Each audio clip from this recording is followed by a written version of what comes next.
अस्सलाम वालेकुम। आज मैं आपके लिए बना रही हूँ, गर्मियों में आपका कुछ खाना बनाने का, सालन खाने का दिल नहीं चाह रहा तो ये बहुत झटपट रेसिपी तैयार हो जाएगी। इसको आप ट्राई करिएगा ना।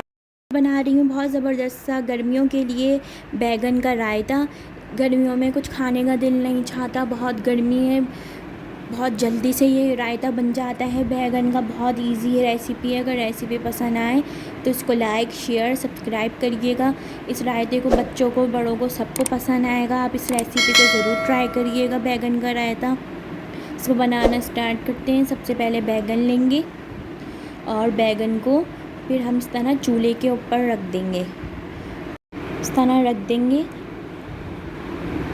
फिर देखें, इस तरह चूल्हे पे रख दिया है हमने। जब तक इसका लुक इसका चेंज नहीं हो जाएगा, इसको 5 मिनट एक साइड से पकाएंगे, इस तरह चूल्हे पे रख के। अब देखें आप, इसका लुक देखें आप किस तरह चेंज हो गया है। अब इसका इस तरह साइड चेंज कर देंगे। देखें, आपको रखते ही पता चल जाएगा कि आपका लुक बैगन का चेंज हो गया, तो आप इसका साइड चेंज कर दें। 10 मिनट के अंदर ये बहुत अच्छे से बैगन पक जाते हैं। इसका आप देखें इस तरह इसका लुक आ गया है बैगन का। अब इसको हम निकाल लेंगे बैगन को प्लेट के अंदर, और फिर इसको हम ठंडा करेंगे। जब ये ठंडे हो जाएंगे तो फिर इस तरह हम इसका छिलका उतारेंगे।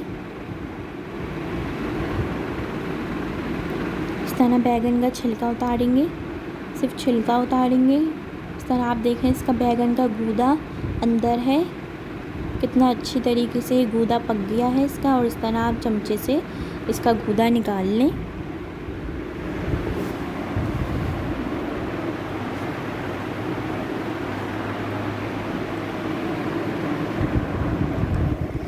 इसका गूदा निकाल लेंगे इस तरह। बस आप ये ख्याल करिएगा कि ठंडा करके ही बनाएं। गर्मियों के लिए बहुत अच्छी रेसिपी है। गर्मियों में कुछ खाने का दिल नहीं चाहता, ये बहुत इजी रेसिपी है, जल्दी से भी बन जाती है। बहुत देर तक किचन में खड़ा नहीं होना पड़ता।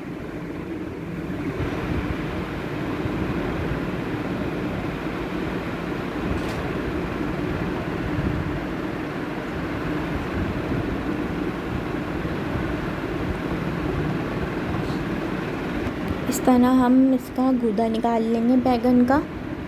बस आप ये ख्याल करें, जब बैगन का गूदा निकालें तो इसके ऊपर की स्किन ना आए और सिर्फ गूदा ही आए। इस तरह दोनों बैगन का इस तरह गूदा निकाल के रख लेंगे। फिर 1 कप दही लेंगे। दही को आप ठंडा कर लें पहले फ्रिज के अंदर, 2-3 घंटे रख के ठंडी होनी चाहिए दही। फिर इसके अंदर हम बैगन डाल देंगे। बैगन डाल दिए हमने इसके अंदर। फिर इसको डाल के अच्छी तरह मिक्स करेंगे दही के अंदर। गर्मियों में बहुत अच्छा लगता है रायता। बच्चों को, बड़ों को ज़रूर पसंद आएगा, आप ट्राई करिएगा। फिर इसके अंदर चॉप की हुई प्याज डाल देंगे, लाल मिर्चें, भुना हुआ ज़ीरा, नमक डाल दिया इसके अंदर, नमक अपने टेस्ट के हिसाब से। इस तरह पुदीना डाल देंगे, चॉप किया हुआ पुदीना। आप फ्रेश ही चॉप करिएगा, पहले से चॉप करके रख देंगे तो काला हो जाएगा और आपके रायते का सब फ्लेवर ख़राब हो जाएगा, अच्छा फ्लेवर नहीं आएगा। अब देखें, इसे मिक्स करना था, इसको आप ठंडा करें और फिर सर्व करिएगा। ठंडा करके ही सर्व करिएगा, ठंडा हुआ हुआ रायता बहुत अच्छा लगता है। इसको आप ठंडा करके ही सर्व करें।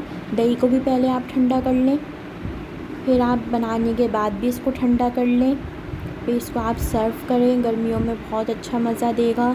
अगर आपको चूल्हे के आगे बहुत देर तक खड़ा नहीं होना, सिर्फ ये 10 मिनट में बैगन पकाएं इस तरह आप इसको, फिर आप दही के अंदर मिक्स करें और आपकी डिश तैयार है। अपने घर वालों को ज़रूर खिलाइएगा, आपसे बनवाएंगे, बार बार बनवाएंगे।